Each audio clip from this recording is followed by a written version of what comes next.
Olá, seres humanos! Aqui quem fala é a Alice. Sou cineasta, psicóloga, especialista em sonhos e treinadora de chakras. Hoje nós vamos ler o capítulo 3 de Sonhos Criativos, escrito por Patricia Garfield. Vamos mergulhar ainda mais fundo no mundo mágico dos sonhos. Nesse trecho, somos convidados a aprender com sonhadores criativos que nos inspiram com suas jornadas oníricas únicas e cheias de significado. Aproveite a oportunidade de descobrir o segredo dos sonhadores criativos e acesse a playlist completa de sonhos criativos, tá ali no canal, galera.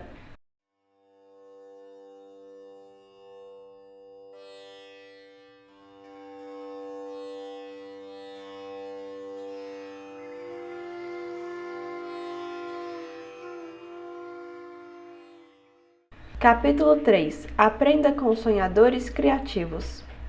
Há ritmos no mundo esperando por palavras que se acomodem a eles. Você pode descobrir produtos criativos dentro de seus próprios sonhos, de um modo bastante similar ao que os antigos usavam para incubar sonhos. Você pode induzir deliberadamente sonhos de criações artísticas ou sonhos que resolvem os seus problemas. Você pode usar uma técnica pela qual você planeja em linhas gerais o assunto de seus sonhos, mas nesse caso você está mais interessado numa criação artística do que em curas ou conselhos. Seus sonhos podem se tornar sua própria musa, sua própria fonte de inspiração. A maior parte dos sonhadores criativos do passado descobriu a inspiração nos sonhos por puro acidente. Frequentemente, a pessoa está trabalhando conscientemente em uma determinada coisa quando um sonho de súbito lhe fornece um elemento importante, que ele então identifica e do qual se utiliza. Algumas dessas criações ficaram famosas, por exemplo, o poema de Kubla Khan, de Coleridge. Ocasionalmente, a imagem criativa simplesmente aparece sem que a pessoa esteja preocupada com o assunto em estado de vigília. A maior parte dos artistas e intelectuais desconhece que é possível evocar deliberadamente sonhos criativos. Podemos aprender muito sobre como produzir nosso próprio trabalho criativo em sonhos, graças ao expediente de examinar as condições em que ele ocorreu a outras pessoas no passado. O processo para nós é o mesmo. Nós temos a capacidade, como se poderá verificar, de apresentar à nossa mente uma solicitação para uma criação artística. Recorrer à vasta riqueza de informações nela estocadas ao longo de toda a nossa vida, recombiná-la em formas originais e finalmente oferecer o produto final a nós mesmos, em um sonho. Será o best-seller desse ano? Uma nova sonata ao luar? Obviamente, quanto mais variado e interessante o material que previamente já fornecemos à nossa mente, como na programação de um computador, e quanto maiores as aptidões conscientes que já desenvolvemos em nosso sistema, maior será a nossa possibilidade de alcançar um produto realmente valioso. Mas a possibilidade está sempre à espreita. Ao darmos início ao processo de sonhos criativos, aumentamos enormemente a probabilidade da ocorrência de uma ideia inspiradora no nosso sonho desta noite. As pessoas comuns, aqueles dentre nós que não são poetas, novelistas, cientistas, podem usar as mesmas técnicas para alcançar soluções criativas em seus sonhos. Não precisamos ser poetas ou artistas. Qualquer que seja o nosso trabalho, podemos achar para ele soluções criativas em nossos sonhos. O resultado, na maioria das vezes, será muito mais original do que as soluções que podem ser encontradas através dos processos mentais do estado de vigília. Além do benefício de uma maior originalidade em nossos sonhos, podemos obter uma maior unidade do nosso eu, da nossa vida em sonhos e da nossa vida acordada. Quanto mais usarmos símbolos tirados de nossa vida em sonhos, mais seremos capazes de desenvolver e expressar nossa personalidade no seu nível máximo de integração e funcionamento. Os sonhos criativos acontecem de duas maneiras. Na primeira, a pessoa pode ver a criação artística em seu todo durante o sonho. De outras vezes, o sonho fornece a ideia ou o estado de espírito dos quais a criação artística emergirá na vida acordada. Essas criações artísticas a partir de sonhos podem ser o resultado de sonhos criativos deliberadamente planejados ou o resultado de sonhos sem planejamentos. Eles podem simplesmente acontecer ou você pode induzi-los. Os sonhos dos 2 primeiros escritores a serem analisados foram influenciados pelo ópio.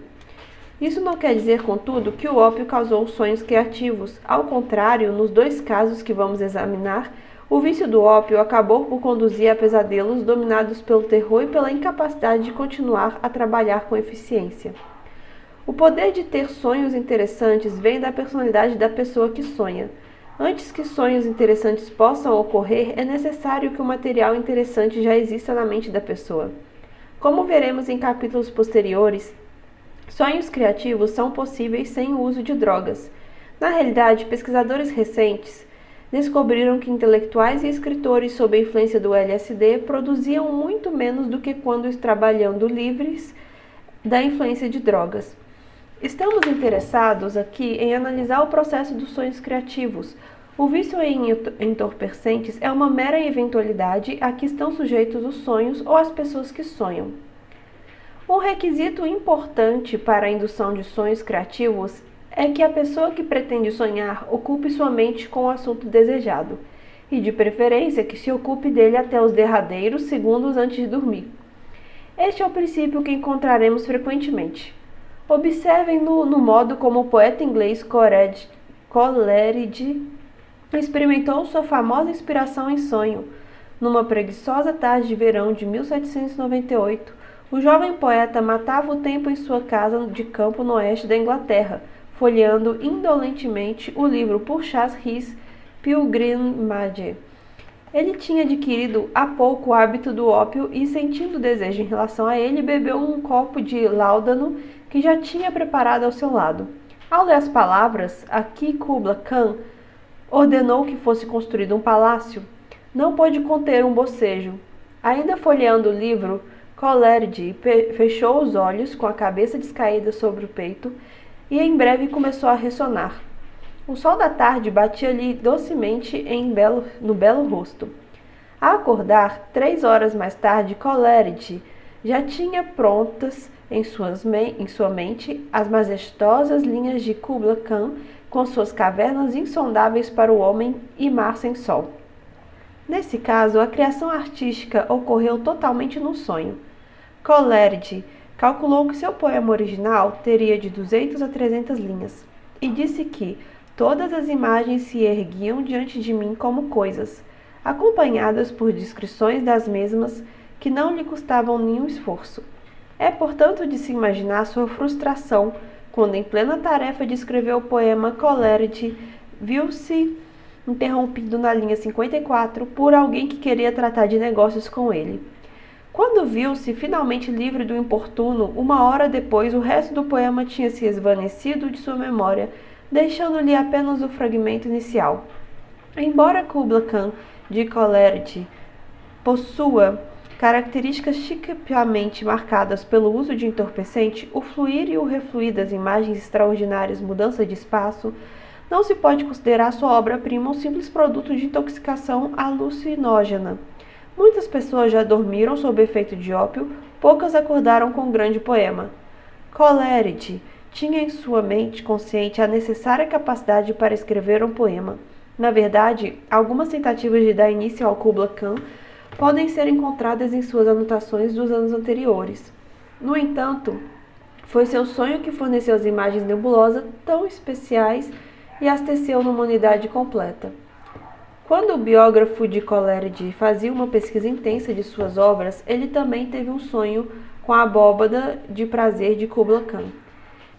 Quem se ocupa intensamente de algum assunto aumenta as possibilidades de sonhar com ele. Isso pode acontecer com você enquanto lê esse livro. Viu, pessoal? Eu já falei com vocês. Sobrecarreguem sua mente com aquilo que você quer sonhar, que você, uma hora ou outra, vai sonhar.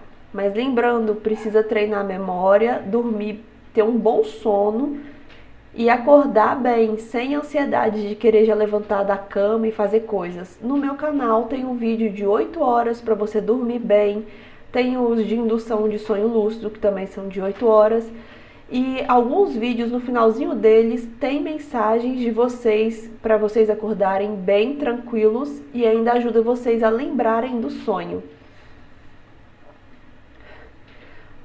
Outro escritor inglês, Thomas de Quincey, nos fornece um exemplo negativo do que pode acontecer quando uma pessoa não sabe como influenciar positivamente o conteúdo de seus sonhos.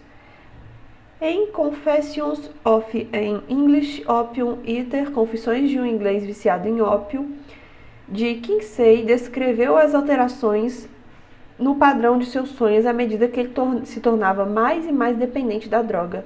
Seus sonhos se tornaram progressivamente mais penosos. No começo de seu vício, ele notou um aumento na incidência de visões hipnagógicas, que acompanham no início do sono, assim que ele dormia. Qualquer coisa que ele imaginasse voluntariamente na escuridão, imediatamente antes de cair no sono, se transferia para seus sonhos, de tal forma que ele acabou com medo de imaginar o que quer que fosse. Seus sonhos tornaram-se acompanhados por uma grande melancolia e profunda ansiedade, difíceis de exprimir em palavras. Ele sentia-se descer a fendas e abismos sem sol, profundezas seguidas de profundezas, das quais me parecia impossível que eu pudesse jamais sair. E nem ao acordar eu ganhava a impressão de que tinha finalmente saído. De Quincey notou que sua noção de espaço e mais tarde sua noção de tempo tornaram-se distorcidas. Algumas vezes eu tinha a impressão de ter vivido 70 ou 100 anos em uma única noite. O teor de seus sonhos variava de palácios e cidades à água e a seguir a rostos humanos aos milhares. Rostos que imploravam, rostos cheios de indignação e de desespero. Seus sonhos tornaram-se crescentemente paranoicos, com a figura de um malaio a persegui-lo, e o Oriente como palco de suas torturas, acompanhados ainda pela sensação da luz fortíssima do sol e um calor sufocante. Terrores físicos, espirituais e morais o perseguiam, sem cessar em seus sonhos, e sobre todos eles perpassavam uma sensação de eternidade e infinidade que o oprimia a ponto de declarar: eu acordei debatendo-me e gritei em voz alta: nunca mais quero dormir. É claro que não é esse tipo de alterações que queremos induzir em nossos sonhos. A maior parte dos sofrimentos de Quincey em seus sonhos era diretamente atribuída ao seu vício de ópio. Mesmo assim, ele poderia ter combatido seus efeitos se soubesse praticar o controle dos sonhos. Ao aprender o controle dos sonhos, você se torna capaz de afastar o medo e o sofrimento ocasionados pelos sonhos, e poder de determinar alterações nos conteúdos de seus sonhos. É uma arte que pode ser adquirida e é o segredo do domínio sobre os pesadelos. Tanto os senóis quanto os yogis, capítulo 5, capítulo 7, levaram essa arte ao seu ponto mais alto.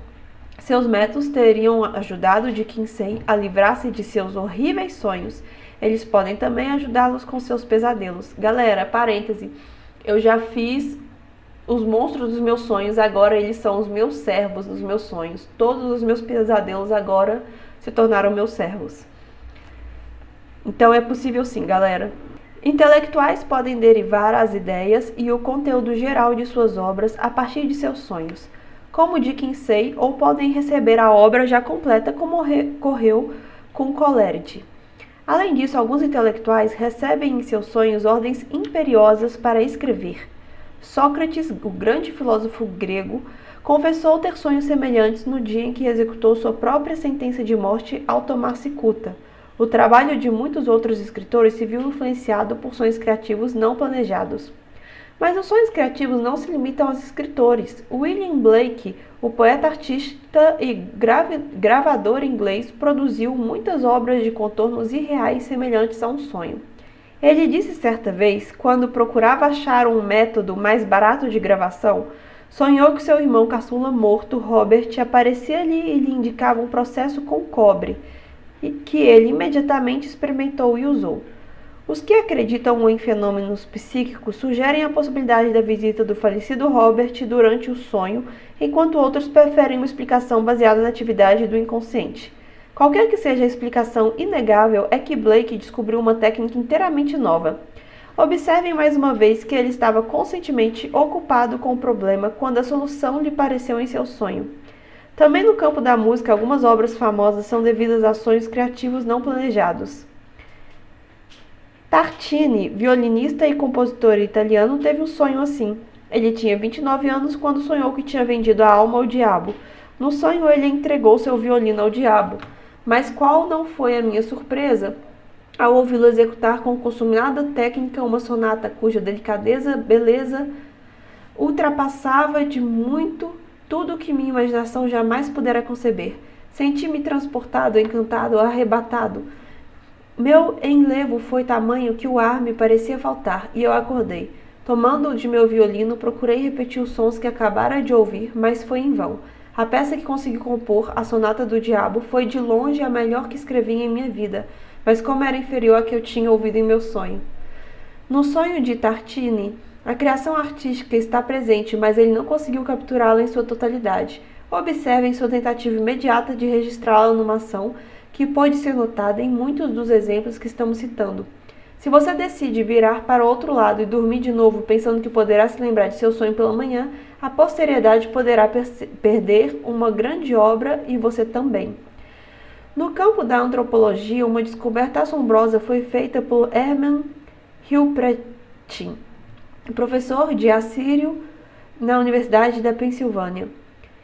Ele havia permanecido acordado até tarde de uma noite de 1893, procurando decifrar os caracteres cuneiformes dos desenhos de 2 pequenos fragmentos de ágata descobertos nas ruínas de um templo que ele julgava serem anéis babilônios. Ele conjecturou que um dos fragmentos podia pertencer a um determinado período, cerca de 1700 a.C., mas não tinha a menor ideia a respeito do outro. Por volta de meia-noite, foi para a cama sentindo-se ainda cheio de dúvidas e teve este sonho.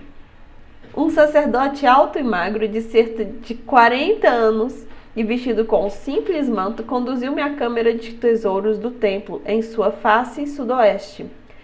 Fez-me entrar num quarto pequeno e sem janelas, no qual havia uma grande arca de madeira, enquanto fragmentos de ágata e lápis azul jaziam espalhados pelo chão. Dirigiu-me então a palavra nestes termos: os 2 fragmentos que você está estudando não são anéis, mas parte de um todo. E sua história é a seguinte. Certa vez, o rei Kurigalzu, cerca de 1300 a.C., mandou para o templo de Bel um cilindro votivo de ágata e lápis azul. Então nós, sacerdotes, subitamente recebemos a ordem de fazer um par de brincos de ágata para a estátua do deus Ninibe. Ficamos extremamente consternados, pois não tínhamos à mão nenhuma ágata que pudéssemos usar como matéria-prima. Para cumprir a ordem, tivemos que cortar o cilindro votivo em 3 partes, fazendo 3 brincos, cada um dos quais continha uma parte da inscrição original. Os 2 primeiros anéis serviam como brincos para a estátua do deus. Os 2 fragmentos que têm dado tanto trabalho a você são parte deles. Se você juntar os 2, terá a confirmação de minhas palavras, mas o terceiro não foi achado por você em suas escavações, nem jamais o encontrará. Dizendo isso, o sacerdote desapareceu. Acordei imediatamente e dei logo conhecimento do sonho à minha mulher, antes que pudesse me esquecer dele. Na manhã seguinte, um domingo, examinei os fragmentos mais uma vez à luz das novas revelações e, para meu grande pasmo, verifiquei que os detalhes do sonho se ajustavam perfeitamente, pelo menos até onde era possível comprová-los. A inscrição original do cilindro votivo era a seguinte: a Deus Ninibe, filho de Bel, seu senhor Kurigalzu, pontífice de Bel, faz este presente. À época de seu sonho, Hilprecht tinha estado a trabalhar com o desenho dos fragmentos. Assim que pôde, viajou até Constantinopla para visitar um museu onde estavam os próprios fragmentos. Eles eram guardados em vitrinas separadas, já que se desconhecia que era parte de um só todo.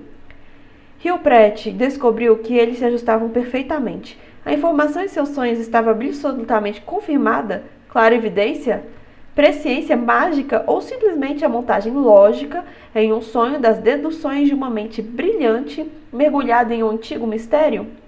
Este extraordinário sonho foi relatado pela primeira vez em 1896, num trabalho sobre pesquisas psíquicas, pois alguns julgam ver um elemento psíquico na precisão dos detalhes sonhados por Hilprecht.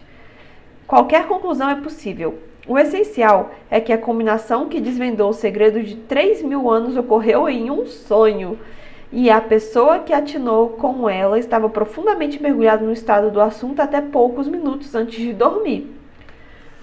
Podemos ainda ver o princípio da imersão no assunto dos sonhos criativos, de dois cientistas cujos trabalhos alcançaram grande repercussão em suas respectivas especialidades. O químico alemão Friedrich Kekulé tinha tentado há muitos anos descobrir a estrutura molecular de benzeno. Numa noite fria de 1875, ele começou a cochilar em frente à sua lareira. Os átomos estavam mais uma vez dançando à minha frente. Minha mente, aguçada por visões repetidas de uma natureza semelhante, podia agora distinguir estruturas maiores de diferentes formas em longas cadeias. Muitas delas próximas umas das outras. Tudo se movia num movimento coleante como o de uma serpente. Subitamente, o que era aquilo? Uma das serpentes tomou de sua própria cauda e toda a estrutura aparecia agora zombeteiramente a torcer-se em frente aos meus olhos. Acordei como se atingido por um raio. O sonho levou Kekulé a compreender que a estrutura do benzeno é um anel fechado de carbono, numa descoberta que revolucionou a química moderna. Ao comunicá-la aos seus colegas em um congresso científico de 1890, Kekulé concluiu que com a observação. Aprendemos a sonhar, cavalheiros, e talvez assim venhamos a descobrir a verdade. Suponhamos que ele tivesse simplesmente considerado seu sonho com cobras como mais um simbolismo freudiano. Desculpa, gente. Reparem também que Kekulé insinuou que já tivera sonhos semelhantes antes de ser atingido pela impressionante compreensão de seu significado. Algumas décadas mais tarde, Otto Loewi, o fisiologista alemão que imigrou para os Estados Unidos, relatou como recebeu em um sonho a inspiração que lhe valeu um prêmio Nobel de Fisiologia e Medicina em 1936. Até essa época, julgava-se que os impulsos nervosos em nosso corpo fossem transmitidos por uma onda elétrica. Mas já em 1903, em uma conversa com um colega, ocorreu a Loewy que os impulsos nervosos talvez fossem transmitidos quimicamente. Entretanto, ele não via como provar sua teoria e acabou esquecendo o assunto. Mas o mesmo voltou à sua mente em 1920. Na véspera de domingo de Páscoa, eu acordei no meio da noite, acendi a luz e tomei algumas notas apressadas em um pequeno pedaço de papel. Depois dormi de novo. Às 6 horas da manhã, ocorreu-me que eu tinha escrito alguma coisa de muito importante durante a noite, mas não consegui decifrar meus garranchos. Na noite seguinte, às 3 horas, a ideia voltou. Era o esboço de uma experiência para determinar se a hipótese da transmissão química que eu formulara há 17 anos era correta. Levantei-me imediatamente, dirigi-me ao laboratório e realizei uma experiência bastante simples no coração de uma rã, de acordo com a inspiração que me viera durante a noite. Seu resultado tornou-se a fundação da teoria da transmissão química dos impulsos nervosos. O fato de que Loewy sonhou com a experiência no coração de uma rã durante 2 noites seguidas pode ser um exemplo de recentes descobertas de laboratório, conhecidas como homologia lateral. Nesses casos, um sonho tende a ocorrer e voltar a ocorrer uma determinada hora. Observem que Loewy desperdiçara a primeira oportunidade, tomando uma nota apressada que não conseguiu ler depois. Na seguinte oportunidade, ele não quis se arriscar mais e, como Tartini, tomando de seu violino, pulou da cama e correu para o laboratório com a finalidade de testar o seu sonho. Meu método de registro dos sonhos, descrito no capítulo 8, vai ajudar os leitores a reter as ideias vitais que lhes ocorrem à noite. Então, gente, acompanha aí o audiobook até o final, playlist no canal, para vocês acompanharem todos os capítulos do audiobook de Sonhos Criativos. Já foi lembrado que Loewy executara uma experiência semelhante com um objetivo totalmente diferente 2 anos antes. Essa experiência semelhante provavelmente forneceu o elemento primarcial que mais tarde combinou-se em seu sonho com um palpite que ele tivera 17 anos antes sobre a transmissão química dos impulsos nervosos. O que é digno de nota nessas descobertas da mente em estado de sonho é a aparente capacidade especial que ele tem de combinar fatos ou pensamentos separados às vezes por um grande espaço de tempo, em um raciocínio totalmente novo. Já vimos com frequência o que chamamos de imersão no assunto. Ocorre antes de um sonho criativo não planejado. Nos sonhos criativos planejados, esta imersão é praticada deliberadamente.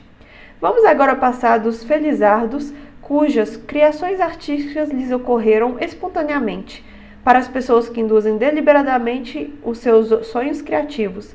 Você descobrirá que suas técnicas são ainda mais aplicáveis aos seus sonhos.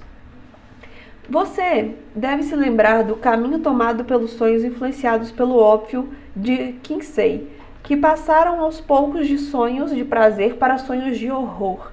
O escritor britânico Robert Louis Stevenson descreveu o caminho oposto seguido por seus sonhos. Em criança, ele era atormentado por pesadelos. Já adulto, tinha prazer todas as noites com sonhos verdadeiramente fascinantes. Esta feliz mudança parece ter ocorrido em consequência de um controle que ele aos poucos aprendeu a exercer sobre os seus sonhos. Em suas memórias, Stevenson traçou a evolução de seus sonhos. Nelas, ele narra a luta de sua infância para manter-se acordado e evitar assim seus horríveis pesadelos. Quando esses ocorriam, ele se levantava aterrorizado, agarrando-se à cortina todo encolhido. À medida que os anos se passavam, seus sonhos se tornaram menos amedrontadores, mas eram ainda assim acabrunhantes. Mais tarde, como estudante de medicina em Edimburgo, seus pesadelos se tornaram tão comuns que Stevenson viu-se levado a consultar um médico, depois do que os sonhos novamente se tornaram menos horríveis. Por fim, Stevenson viu-se capaz de efetuar uma mudança fantástica no padrão de seus sonhos. Ele se acostumara a preparar-se para dormir contando a si mesmo histórias de sua própria invenção, com a finalidade de passar o tempo, mudando de história ou alterando o enredo das mesmas como o melhor lhe parecia. Ao transformar esse mero passatempo na atividade profissional de escritor, Stevenson passou a procurar conscientemente histórias publicáveis e rendosas. Descobriu então que seus pesadelos desapareciam. Quer estivesse dormindo ou acordado, ele ou o que ele mesmo chamava de o povinho de seus sonhos, ocupava-se em produzir histórias para o mercado. Especialmente quando necessitado de dinheiro, Stevenson descobriu que, imediatamente o povinho punha-se em ação, trabalhando a noite toda representando para mim as suas histórias em seu palco iluminado. Já não havia perigo de sofrer pesadelos. Ao invés de me amedrontar, eu aplaudia, exultando com a minha própria inteligência, pois quem recebia todas as honras era eu, e finalmente acordava jubilante com o grito: essa história é boa, vou escrevê-la em meus lábios. Que diferença entre o grito de Stevenson ao acordar e o de Kinsey, nunca mais quero dormir. Stevenson narrou que certas vezes ele se desapontava ao examinar melhor a história, depois de acordado, pois descobria que ela não era comerciável. Em geral, contudo, achava que seus pequenos duendes lhe prestavam um grande serviço e lhe forneciam histórias melhores do que as que eu mesmo poderia imaginar. Ele comentou ainda que eles podem me contar uma história pedaço por pedaço, como um seriado, e me manterem o tempo todo na ignorância do caminho que o enredo vai tomar. Os duendes de Stevenson eram sua mente em estado de sonho, no melhor de sua forma. O estranho caso do Dr. Jekyll e Mr. Hyde é um exemplo famoso de uma história parcialmente produzida pelos duendes de Stevenson. Ele mesmo explica: há muito vinha tentando escrever uma história sobre o assunto, tentando encontrar um corpo, um veículo que transmitisse aquele sentido de dupla personalidade que deve às vezes dominar e sobressaltar a mente de todas as criaturas pensantes. Ele já tinha produzido um manuscrito sobre o assunto, mas rasgou-o insatisfeito com o mesmo. Mais tarde, tangido pela necessidade financeira, voltou a pensar no assunto. Durante 2 dias espremi o cérebro à procura de um enredo qualquer. Finalmente, na segunda noite, sonhei com a cena na janela e uma outra cena posterior, dividida em 2 partes, na qual Ryder, perseguido por um crime qualquer, toma o pó e passa pela transformação na presença de seus perseguidores. O resto do livro foi escrito em um estado acordado e consciente, embora eu ache que na maior parte dele possa se notar nitidamente o estilo dos meus duendes. Stevenson disse que era o responsável pelo trabalho mecânico de escrever as histórias com o melhor estilo possível, pôr o manuscrito no correio e pagar pelos selos, mas sustentava que a maior parte do crédito pela produção intelectual de seus livros deveria ser dada aos seus duendes. Há diversos pontos importantes que candidatos a sonhos criativos devem notar na evolução dos sonhos de Stevenson. Em primeiro lugar, ele conseguiu enfrentar com sucesso as imagens amedrontadoras de seus sonhos e transformá-las em um povinho cooperativo, seus amigos nos sonhos. Vocês viram no capítulo 5 como os senóis efetuam essa transformação de um modo sistemático. Aparentemente, Stevenson descobriu essa técnica sozinho, como outras pessoas têm feito ocasionalmente. Você também pode criar seus amigos nos sonhos que trabalharão para você. Stevenson, como tantas outras pessoas com sonhos criativos, mergulhava profundamente nos assuntos que o preocupavam. Espreme o cérebro durante 2 dias à procura de um enredo. Observem o tempo, 2 dias. Vocês verão como esses 2 dias são fundamentais. Talvez haja um período mínimo durante o qual a pessoa deve pensar no seu assunto. Já por diversas vezes, observei em mim mesma e em estudantes, em meus seminários, que certas regras de controle dos sonhos exigem um certo tempo para serem aprendidas. O êxito de Stevenson na produção de sonhos de histórias comerciáveis é apenas em parte a consequência de sua profunda imersão no assunto. Ele planejava tais sonhos deliberadamente. Ele prescrevia-se certos sonhos específicos. À medida que ele fez crescer sua habilidade no controle dos sonhos, as histórias desejadas tornaram-se respostas usuais às tarefas que ele se propunha a ter em seus sonhos. O autor britânico Aldous Huxley disse ter inveja dos doentes de Stevenson, mas cada um de nós podemos programar seus sonhos para servi-lo. É claro que também precisamos exercitar nossas aptidões conscientes. Ao desenvolver sua técnica de controle dos sonhos, você induzirá sonhos criativos muito além do que você agora julga possível. Também diversos artistas têm produzido trabalhos baseados em seus sonhos. Alguns deles induziram deliberadamente sonhos com pinturas. Um antropólogo especialista na Ásia Oriental suspeita que a maior parte dos monstros fabulosos da arte oriental originou-se em sonhos.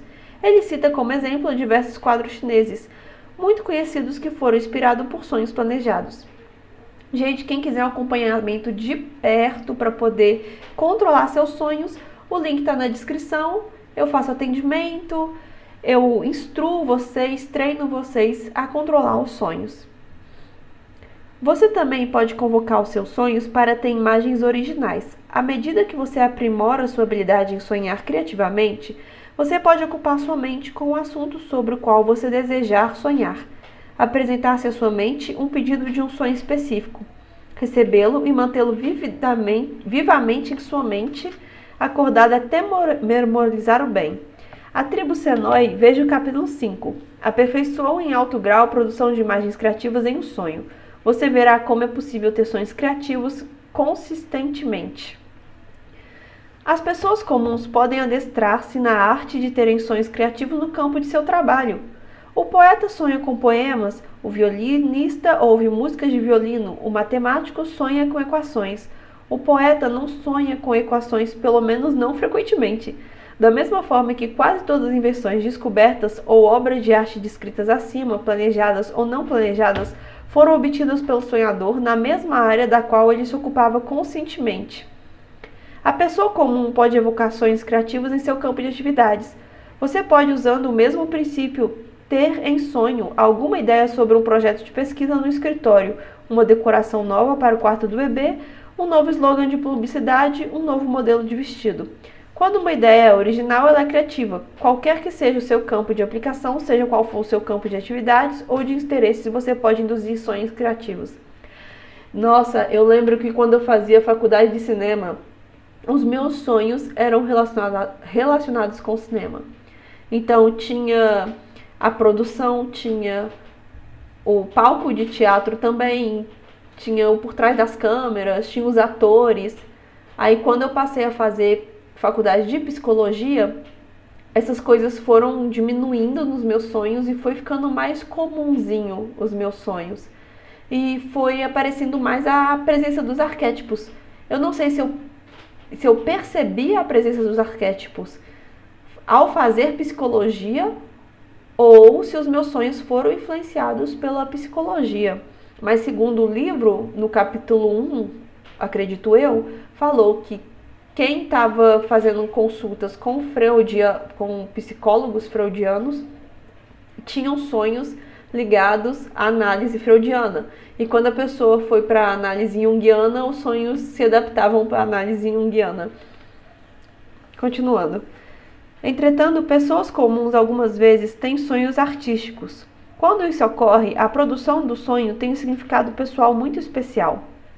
Meus próprios e extensos registros de meus sonhos contêm muitos exemplos de produtos criativos, a maioria dos quais não planejados. Algumas dessas produções me parecem assombrosas por sua aparência surpreendentemente e feitio incomum. Não sou nem nunca fui poetista. O mais próximo disto a que cheguei foi uma ou outra rima em um cartão de boas festas ou aniversário para algum parente. Mas mesmo assim, em algumas poucas ocasiões, tenho em meus sonhos composto poemas que, até onde sei, são originais. Não cabe a mim julgar o mérito deles, embora seja a primeira a reconhecer que nenhum se compara a Kubla Khan, mesmo porque a reação emocional que eles me despertam é muito forte. Por exemplo, em uma determinada ocasião, eu estava me sentindo melancólica por causa de uma crise pessoal. Uma chuva contínua que observava pela janela combinava-se bem com o meu estado de espírito. Fui para a cama sentindo-me infeliz. Naquele momento, recebi um telefonema do homem que amava e isso me reconfortou. Enquanto adormecia, o sonho que me seguiu é registrado abaixo. Um sonho estranho e encantador. Estou tentando comprar um remédio em uma farmácia, mas todas parecem fechadas. A seguir, estou na cozinha, em casa de minha mãe, onde passei minha adolescência. Tudo está coberto por uma grossa camada de poeira. Passo meu dedo numa planta e me horrorizo ao ver como está suja. Ouço alguém subir as escadas do porão. A porta se abre e é um homem que eu amo. Ele tem uma barba grisalha, que não tinha na ocasião. Está usando um terno cinza prateado que se combina maravilhosamente com os fios prateados em sua barba. Em suas mãos traz um lindo gato persa com pelos brilhantes e bem escovados. Ele se aproxima de mim e eu sinto a sensação de sua altura. Começa a me falar de um lindo quadro que viu com uma garota e um gato igual ao que ele tem em suas mãos. Ele começa a recitar um poema que me parece lindo e enquanto procuro me esforçar para memorizar suas linhas, acordo com algumas delas ainda em minha lembrança. Estou espantada de que, em meio a tanta confusão, feiura e sujeira na casa, tanta beleza tenha podido vir do porão, justamente a parte pior de todas. Aqui está o poema, gente. Através da cidade inundada, ouça meu chamado. Através da dor que apunhala, ouça meu chamado. Através da selva dilacerada pela luta, ouça meu chamado. Eu sou sua montanha, Montevidéu. Este poema me fala tão fundamente que ainda me emociona, mesmo anos depois de meu sonho. Mas provavelmente não se trata da beleza do poema. Como já disse, não posso eu mesma julgá-lo, e sim da beleza do relacionamento de uma necessidade que encontrou um eco fora de mim, de uma força que senti dentro de mim. O que um poeta ou um poeta em potencial poderia ter feito com o mesmo sonho e o mesmo sentimento é impossível dizer. Este sonho ajusta-se perfeitamente ao sistema Senói, capítulo 5, como veremos mais tarde. E o curioso é que o sonhei muito tempo antes de ouvir falar dos Senóis. Nele enfrento o possível horror que podia emergir do porão. O porão onde há um máximo de sujeira, de desordem e de frio. O porão infestado de ratos enormes que cavavam buracos na porta e por ele se esgueiram à noite para roubar comida na cozinha. A imagem a emergir do porão daquela casa em meu sonho podia ser horripilante. Mas eu a enfrento e descubro que, ao contrário, é bela e traz consigo presentes ainda mais belos. Nem precisei pedir um presente do meu amado no sonho como fazem os Senóis. Foi um sonho profundamente satisfatório. Observem que, neste caso, eu não me concentrara no objetivo de criar um poema em meu sonho, mas estava intensamente envolvida com a emoção na qual emergiu o poema. Em outra ocasião, tive esse sonho ao fim de uma história. Estou comprando comida em um supermercado em companhia de minha filha mais moça. Chega a nossa vez de pagar e verificamos que o rapaz na caixa está nos roubando, cobrando por coisas que já pagamos. E nós já tínhamos pagos por elas porque confundimos as nossas compras com as da pessoa que está na fila atrás da gente e tivemos que trocar de carrinho. O rapaz da caixa está nos cobrando 2 e 3 dólares em cada produto. Irrito-me e faço uma queixa. A seguir, agarro e digo-lhe que nós vamos amarrá-lo no banheiro e fazer cócegas em seu corpo nu como uma pena. Finalmente pego-o no colo e vou até o alto da sala, que se transformou numa espécie de imenso salão de baile. Posso ver a decoração no teto. Giro o rapaz à minha volta pelo braço e deixo-o cair no chão de uma grande altura. Ele parte-se em 1000 pedaços. De meu lugar lá no alto anuncio que assim seja achatado e esquartejado todo aquele que me aborrecer. O motivo de minha zanga me pareceu bastante óbvio assim que acordei e de certa forma também justificado. Os versos expressavam perfeitamente o que eu sentia no momento. O interessante é que eu havia anotado em meu diário que acabara de ler sobre o poema com que Dorothy Parker sonhara. Falo dele mais tarde. É bem possível que ele tenha me despertado a ideia de compor também um poema em meu sonho, embora eu não tivesse planejado conscientemente. Há outros versos e rimas anotadas em meus registros, algumas vezes até acompanhadas por música. O interessante é que sou ainda menos música do que poeta, mas em meus sonhos algumas vezes ouço peças de tal beleza que os personagens se emocionam até as lágrimas.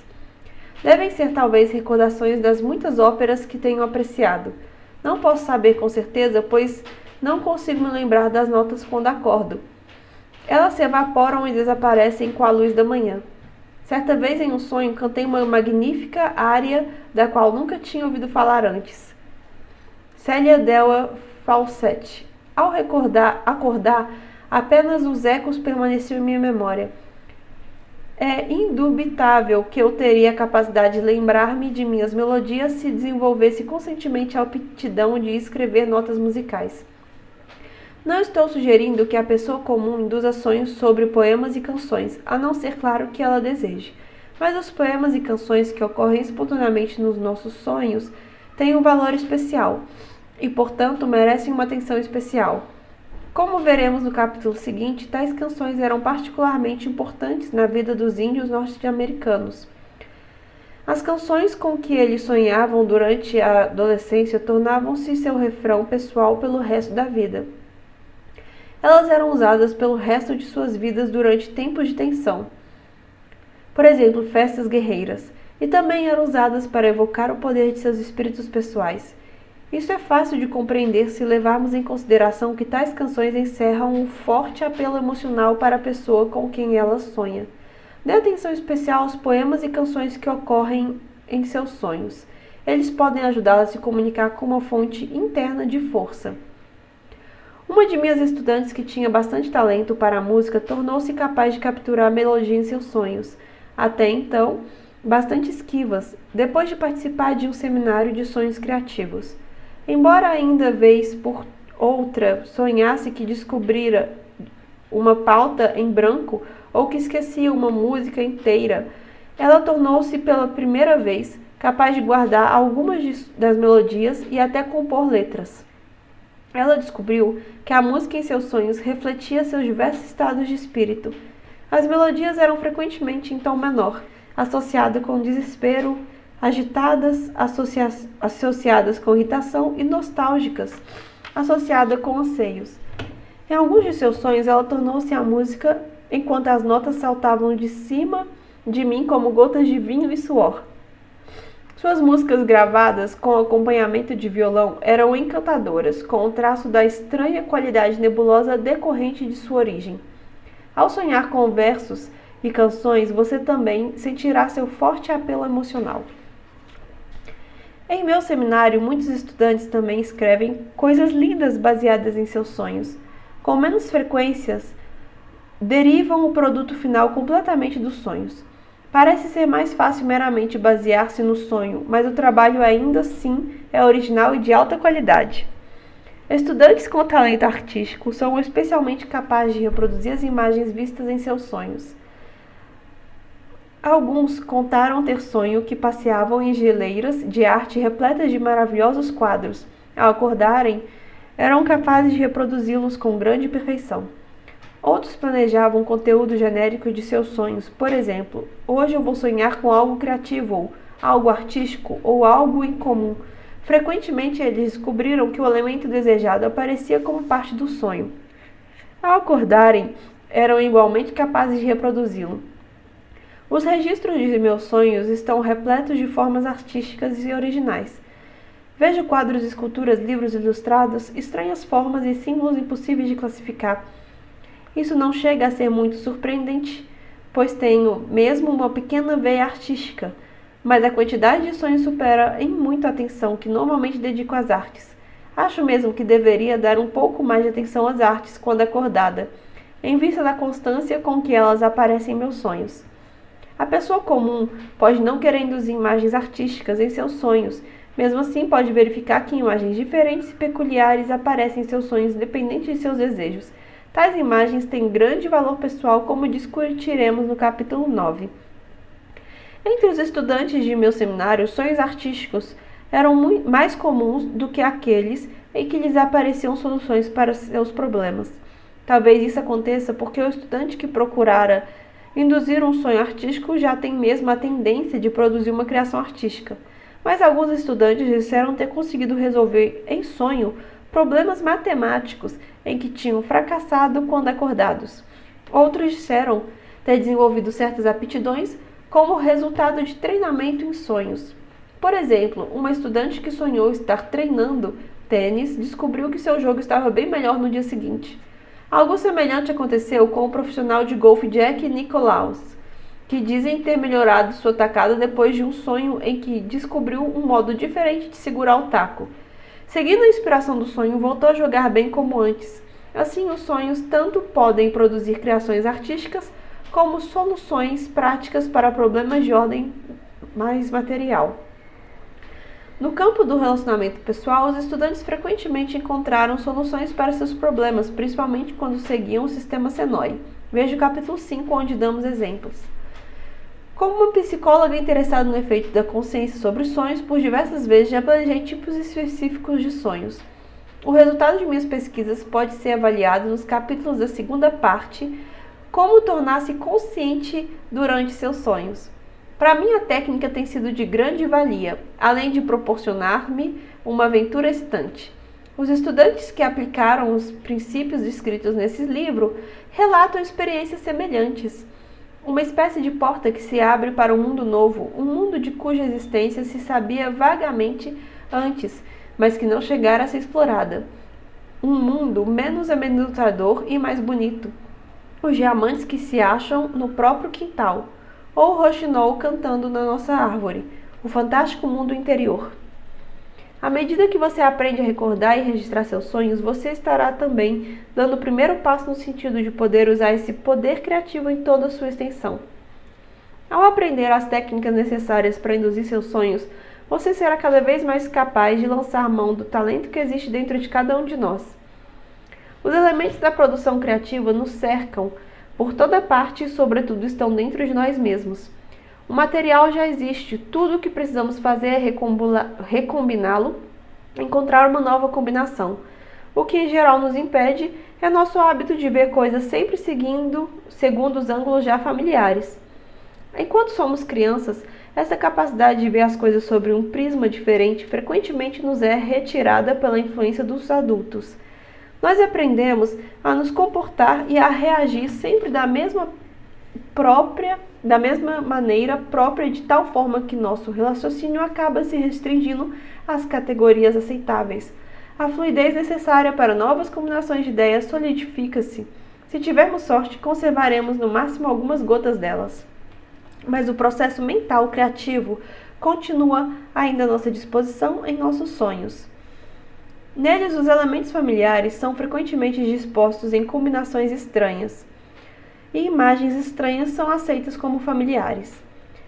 Esta é a essência da criatividade, se nós ao menos soubermos aceitá-la e usá-la. A criatividade desaprendida ou suprimida pode ser reaprendida e readquirida. Os princípios de controle dos sonhos que derivam dos antigos parecem-me, em muitos aspectos, com bastante conhecidos passos do processo criativo, como deveriam mesmo parecer. A pessoa que está intensamente absorta em um assunto de seu interesse já terá cumprido os 3 primeiros passos. Ela estará motivada para um ato criativo, ela terá colhido informações relevantes e ela já terá feito esforços iniciais no sentido de sintetizar seu material. É um estado de sonho, sua mente continua a debater-se com o problema. A pessoa sente que está prestes a resolvê-lo e a solução surge. Ou durante o sonho ou imediatamente depois do despertar. Passos 4, 5 e 6. O mero fato de que uma pessoa tem um super sonho não significa que ele é a solução correta. Algumas pessoas têm se desapontado seriamente ao lerem as revelações de seus sonhos à luz da manhã, como ocorreu com Dorothy Parker, que depois de sonhar ter encontrado a solução para os problemas do mundo, escreveu em um bloco na manhã seguinte e leu o seguinte: Rógimo, Rigmo, o homem é um animal poligamo, Rigmo, Rógimo, a mulher é um animal monogamo. Todos os super sonhos necessitam do passo final, que é a sua verificação. Quanto maior e mais variado o campo de experiência pessoal da pessoa criativa, maiores suas possibilidades de descobrir uma nova combinação. Em nossos sonhos, como vocês devem se lembrar, temos acesso à grande coleção de fatos estocados durante toda a nossa vida. Nossos sonhos podem assim tocar toda a extensão de nossa experiência, não apenas parte dela. Nós deveríamos continuar a expandi-la, mas de qualquer forma, o que já temos dentro de nós é infinitamente mais vasto do que geralmente se supõe. Do caos de nossas experiências passadas, imagens e sentimentos podem unir elementos que são peculiares a nós. Os pesquisadores têm se definido a criatividade de muitas formas, mas basicamente concordam em que ela é o processo através do qual modelos originais são formados e expressos. Seus sonhos podem ajudá-lo nesse processo criativo em qualquer campo de atividade que você desejar. Assim, a probabilidade de imaginar produtos criativos, criações artísticas ou soluções para problemas torna-se muito maior quando você recorre à riqueza contida em seus sonhos. À medida que você desenvolve maiores aptidões para os sonhos criativos, especialmente aqueles descritos na segunda parte, você terá sonhos criativos mais consistentemente. Ao produzir e usar símbolos de seus sonhos no estado acordado, você fará mais do que criar um produto. Você também estará se ajudando a integrar-se num todo. Podemos mesmo dizer que o produto mais criativo de sua vida pode ser a criação de sua autêntica personalidade.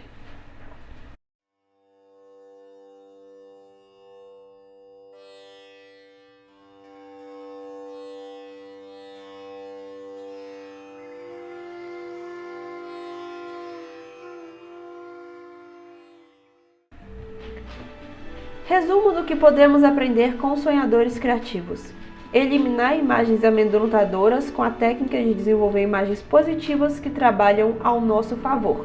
É o que eu falei, pessoal, que eu fiz isso comigo. Peguei os monstros do meu pesadelo e transformei agora em meus servos. Eu conquistei isso. Foi uma luta, foi uma coisa que demorou alguns meses, mas agora são os meus servos.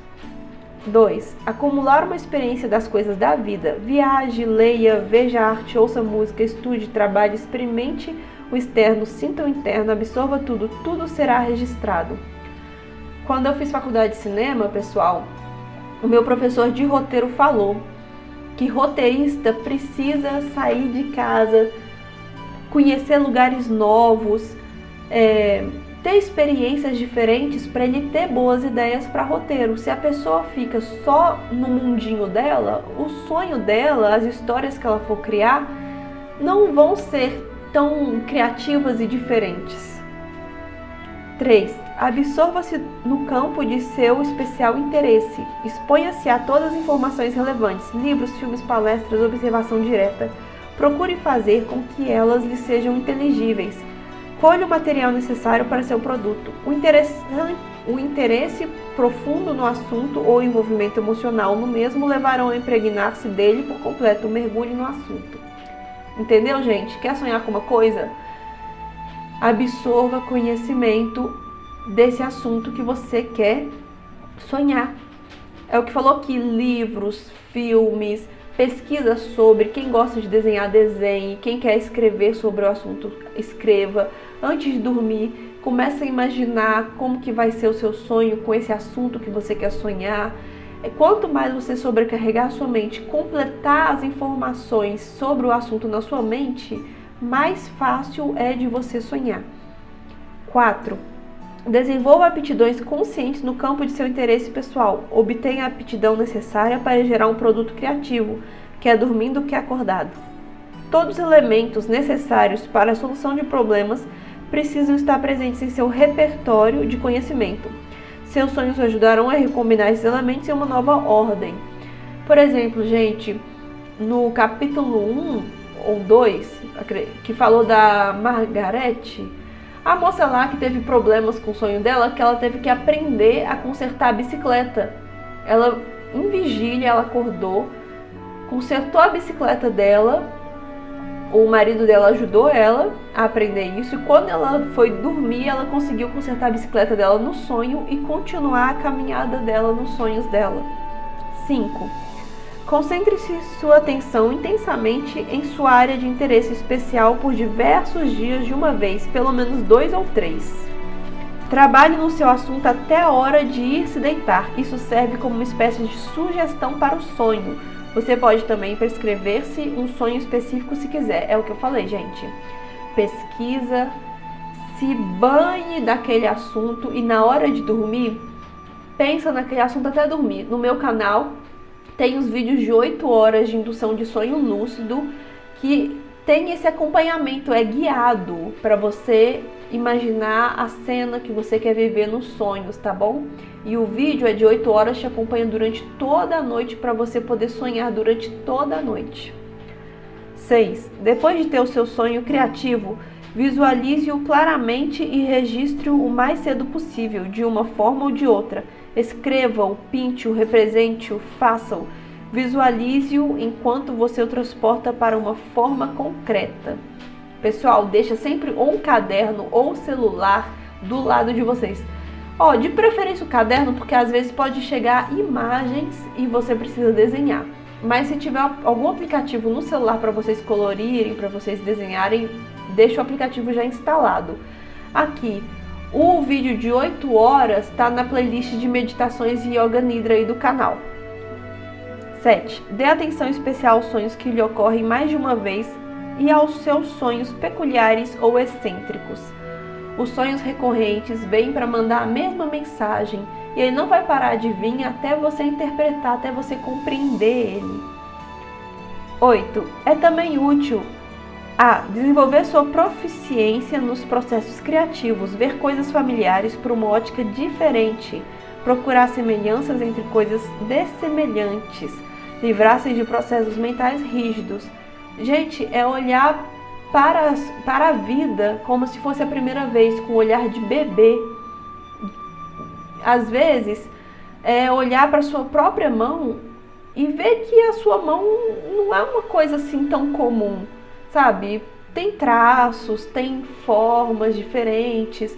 É olhar para as coisas assim, com uma perspectiva diferente.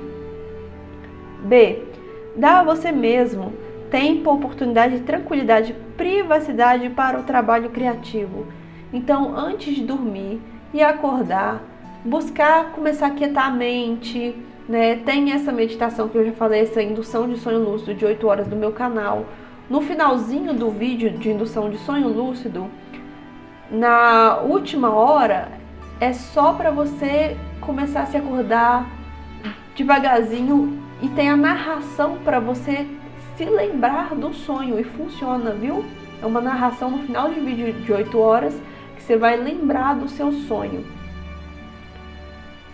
C. Produzir primeiro, julgar depois. Não julgue suas ideias ao mesmo tempo que está a gerando.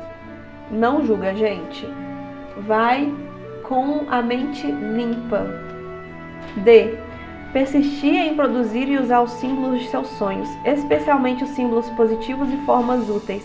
Você estará ao mesmo tempo ajudando a integrar sua personalidade e fazendo crescer a probabilidade da ocorrência de produtos criativos, criações artísticas e soluções para problemas. não só usar símbolos de sonhos, mas também usar símbolos nos sonhos. Eu gosto muito, eu tenho uma varinha mágica de Harry Potter, a varinha das varinhas, mas eu não conheço nenhum feitiço de Harry Potter.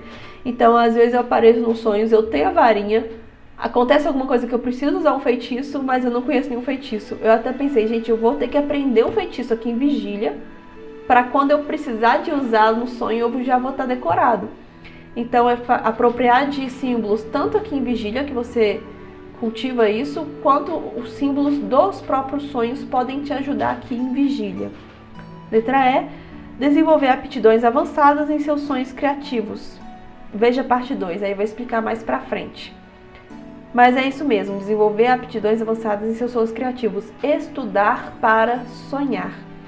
Pessoal, eu fico por aqui. Muito obrigada por terem ouvido até o final. Gratidão por terem me ouvido, humanos.